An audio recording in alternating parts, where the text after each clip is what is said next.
The name of the movie is The Speedway Murders, which is directed by Kamien and Rynderman.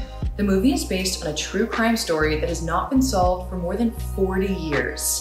The four teenagers, Jane Freet, Mark Flemons, Ruth Shelton, and Daniel Davis, aged 16 to 20, were kidnapped from the Burger Chef restaurant where they were working in Speedway, Indiana. After 2 days, their bodies were recovered in a wooded area. However, no one has been charged with the murders to this day. This is an enraging reality that is revealed in this crime documentary, so the audience is aware of the fact that the victims and their families have not received justice. It's also frustrating to know how the whole incident was mismanaged the night that the incident took place. The restaurant safe was open when the police arrived at the restaurant. $500 were missing, and the handbags of both Jane and Ruth were left there while the back door to the diner was open. The law enforcement authorities had assumed that the teenagers were not willing to clean up after their shifts had ended and went together in a rush for a party. The officers did not believe that anything suspicious had taken place due to this theory, and according to them, it was all clear, allowing other restaurant employees to resume work the next day. Now, the evidence such as photos and fingerprints were not taken from the scene yesterday, so it was disastrous for the case. Now, when the bodies were discovered some days later, then the police returned to the restaurant some days later. To sum it all up, the case was handled poorly from the beginning. It's a true crime documentary drama, and it was released on June 21st, 2024.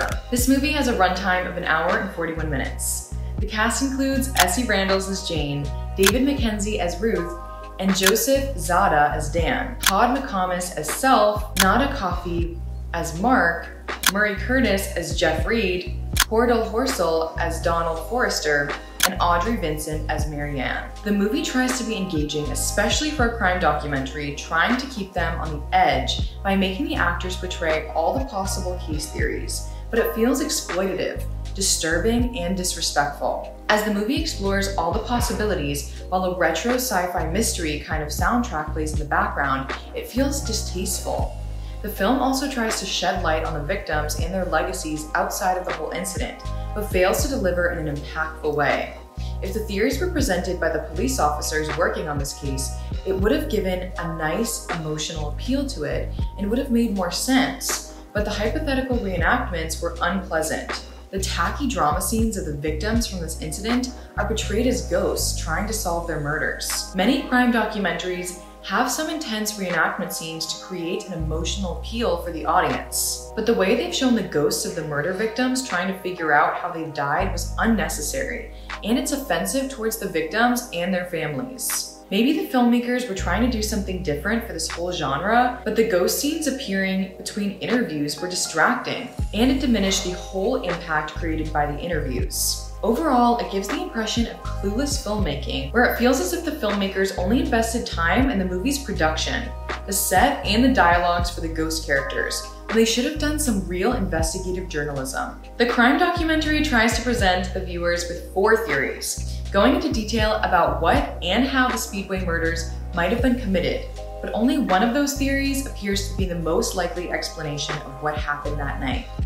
Viewers have not been given any developments on this case or what the law enforcement authorities have done to try and solve it since. While any new developments may be confidential, the crime documentary doesn't reveal much that isn't already open information as time has passed. As a viewer, you're left baffled by what this crime documentary brings to the table that it hasn't explored in the past. Nearly all the interviewees have something intriguing to say.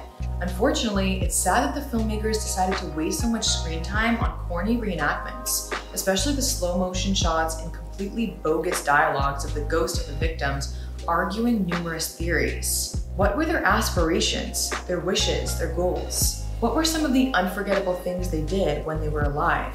Who were the folks that meant the most to them? The documentary doesn't answer any of these questions. Instead of offering some sort of understanding as to who the victims of the Speedway murders were, it gives a lot of screen time to showing these victims as gibbering ghosts who've returned to the scene of the crime. Still, if people are confused about whether or not this documentary is offensive and downright unnecessary, then the ending scene removes all doubt and confusion. The ending scene aims to make the viewers cry by showing a what-if scenario, hypothesizing what would have happened and how things would be if the victims were not kidnapped and murdered that evening. In other words, the Speedway murders is a shameless manipulation of murder victims, and it's insensitive. A case such as that, which has remained unsolved for over 4 decades, deserves to be shown differently.